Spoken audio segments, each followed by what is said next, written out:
Hey guys, it's week 3. Thanks for watching. Today we're talking about our DBX 166 compressor. So we're going to be talking about ratio, threshold, attack release, all the different parameters that come into play on all compressors. So I hope you liked the video. Don't forget to check out the quiz and leave any comments below. I'm going to talk about the compressor now. So this is the DBX 166 XL, which is the compressor that we have at Harvest. This is the other gear you can just ignore for now. So what I've done is I have my computer playing an audio signal that's going into the board, and then I've hooked up cables into the inserts on the board that route the signal through this compressor and back into the board. So if I play the signal, throw some tables over, you've really got to bring change. That's and so the throwing over, that's Roy. Basically uncompressed. So it's going through the compressor, but the way I have all the settings, it's not doing anything.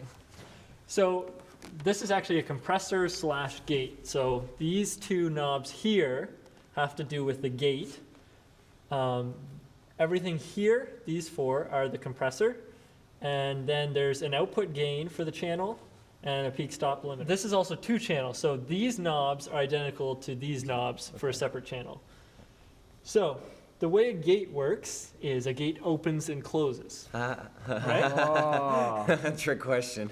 So pretty simple. It's actually just like that. You set a threshold for the gate, and it'll either open or close. So you could see if I turn this up, suddenly it goes below. And what that's saying is the input volume is below the threshold, and the gate closed. So now my gain reduction meter shows 100%. It's totally closing the gate and not allowing any of the audio signal through.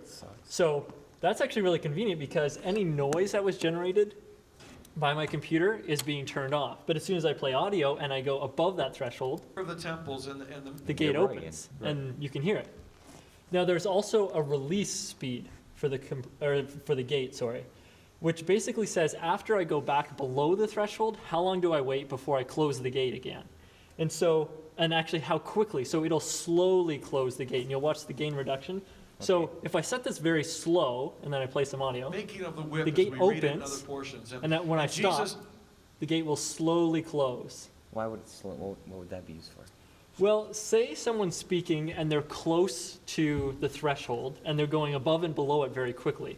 If I set a very fast gate, and then expressing watch anger. this. Anger is not a sin. It's an emotion. It's not a sin. It's only a Listen. sin when Right. it says be angry, sin not, is when you get out of control because of anger. But he's expressing anger because of what... See how it sounds like I'm chopping the voice up? Yeah. That's because he's close to the threshold, which is where you want to set the threshold. But the problem is that at the end of a single word, he drops below the threshold and the gate closes right away. Now, if I leave the threshold the same, but set it to a very slow gate and play it. But religion has made the house of God. But as soon as he goes stops, in and he says, I want to clean this up. I want change to come. And so you can see... So get rid of that noise between when he's not talking, right? Exactly. Yeah. Okay. So for something like a vocal mic or something, you don't necessarily need the gate. Typically what I will use the gate for, if this is hooked up to a vocal mic, is I'll set the threshold extremely low so that the gate opens even if there's background noise. But that way, if nobody's using the mic and it's just sitting on stage, the mic's off. And that's just convenient. Any noise that was generated by the mic is gone, whatever. But you know that that gate's going to open right away once we start playing. If someone starts talking into it. That makes sense. Or even enough background noise is generated to generate a signal that's enough. So I'll use it for that. Now I'll also use it, sometimes there's synthesizers that have like really bad hum or something, and then I'll set the threshold just above whatever that hum is to make sure that whenever they're not playing, the gate closes pretty quickly because I don't want to hear that at all, and then it opens up right away as soon as there's a signal that breaks the threshold. So that's the gate part of this, so I'll turn that off. And now it says above, which means that the input signal is above the threshold I've set for the gate. So the gate's open. Now there's also a below and above here, which is for the compressor threshold, which works the same way. So if I turn this up, actually I'm always going to be below.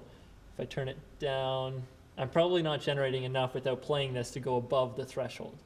But this threshold sets when you start compressing. So if I turn this up, and play the audio. So this I'm never overtraining getting of the tempo, above of the the tables. threshold. Isn't So it? even if I set a very hard ratio, which I'll talk about in a minute, I'm not going to do any compression. So what I'm going to do now is I'm going to adjust this so that it starts compressing. So I'll play the audio, and then I'll turn the threshold down because I want it to start compressing sooner. So An announcement of change. He's really going for it. So now you and can then he see- says, "Okay, let's heal the blind." for the louder part of his sentence or word or whatever, I'm going just above the threshold. Yeah. But I'm not compressing yet because my ratio is 1-to-1. Now what the ratio says is for every real dB of input gain above the threshold, compress it down to whatever. So if I set a ratio of 4-to-1, I'm saying that for every 4 dB above the threshold, which is currently around -20, I'm going to compress that to 1 dB. So say I get an input signal of -16, which is 4 dB above -20. This compressor is going to allow -19 to leave, which is only 1 dB louder, even though my input was 4 dB louder. And you'll see that reflected on the gain reduction. So I'll just turn these up. And now I know that he's going to go above this threshold. I've set my compression ratio to 4-to-1, and I'm setting a very fast attack and release, which I'll talk about in a second. So I should see some gain reduction here for whenever he's speaking loudly. Let's see the lame healed. Interesting. A declaration. So you can see when he's speaking loudly, I'm taking off maybe around 8 dB. Now, I'm going to compress pretty hard for a minute and just listen to how it sounds with the current settings. Of kingdom power, a declaration of his. Hear how it sounds kind of unnatural? Like it sounds compressed to the point where it almost sounds like him breathing is the same volume of him speaking. And that's partly because I have a fairly aggressive ratio and I'm compressing very early. So I'm compressing almost every signal. But it's also partly because I have a very fast attack and release.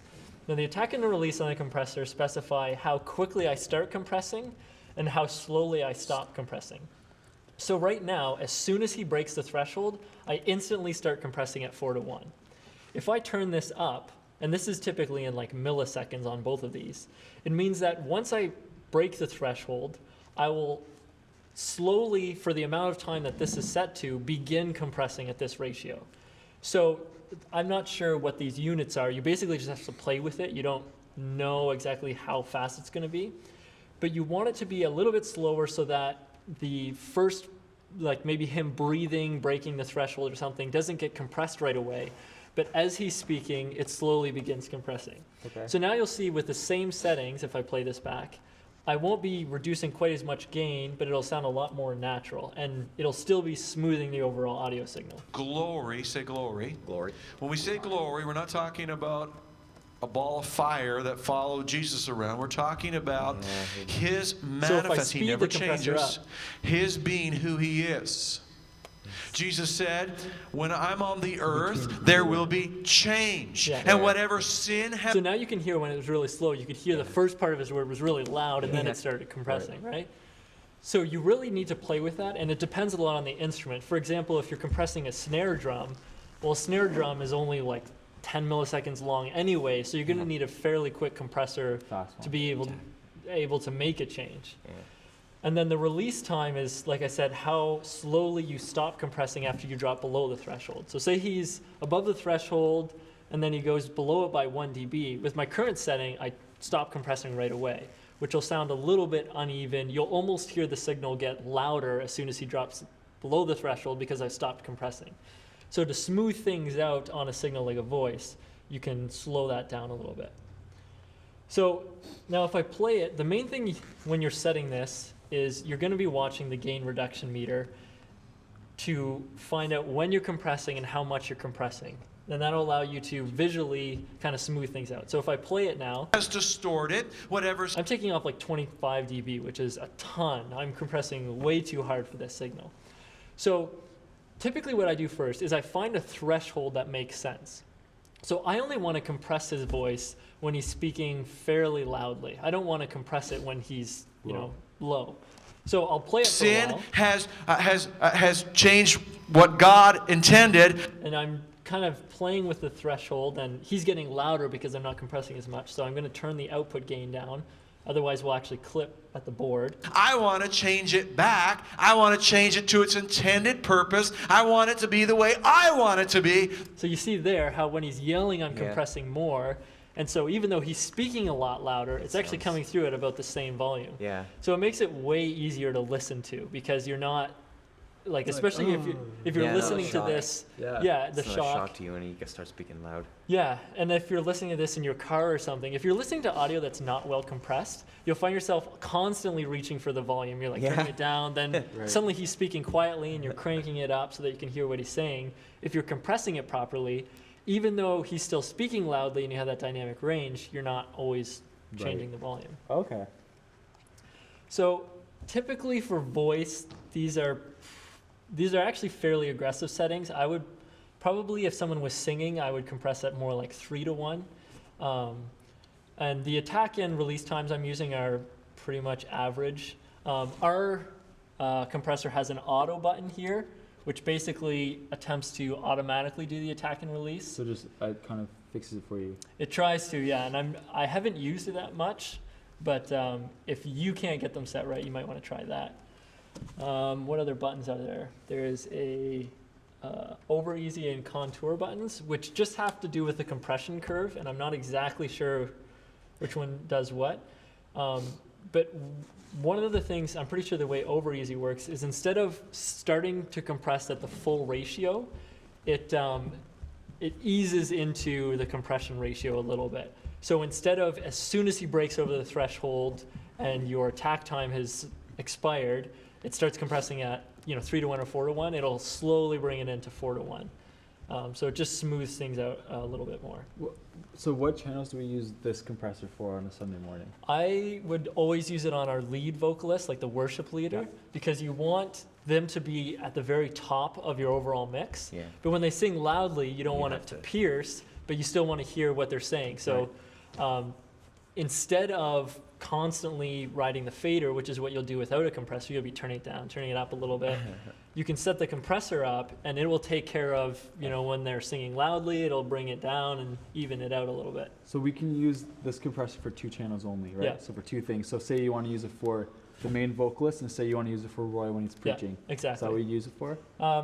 Typically I'll do something like that. Okay. Now there's also a peak stop limiter over here, which is basically just an infinity to 1 compressor at a specific threshold. So infinity to 1 means it doesn't allow the gain to get any louder, basically. And so you just set the threshold, and it's got an above light. So if I set it to 0, I don't know if I'll get above, but. Not the way Satan wants it to be. So I'm just getting above, and it's not a very nice compressor. It almost sounds like distortion because it's so harsh. But it is convenient if you have something, if someone could maybe unplug or plug in a mic and you get that really loud pop, this just takes care of not blowing any speakers or something like that. So that's what you can use that for. And there's also a stereo couple button. So like I said, this is a 2-channel compressor, but say you're running a keyboard that's stereo, instead of doing the exact same settings on both, you can press this. And now all the settings from the left-hand side are used for both channels of audio. Okay, so you want to use the same settings for 2 channels. Exactly. Ace. Which, So if you have for 2 vocalists- voices, if they're singing at the exact same level on average, that would make sense. But That it's would be almost ace. never impossible. yeah, usually it's a stereo instrument like a keyboard or a computer or something like that. Because where- you're using 2 channels. Yeah, Yeah. Gotcha. exactly. That makes sense? Oh yeah. Sound stuff. Hope you liked the video. Just a reminder, the key terms were threshold, release, ratio, attack, and limiter. So again, just skim back through the video if any of those sound unfamiliar and make sure you're clear on all the key terms. Thanks for watching, guys.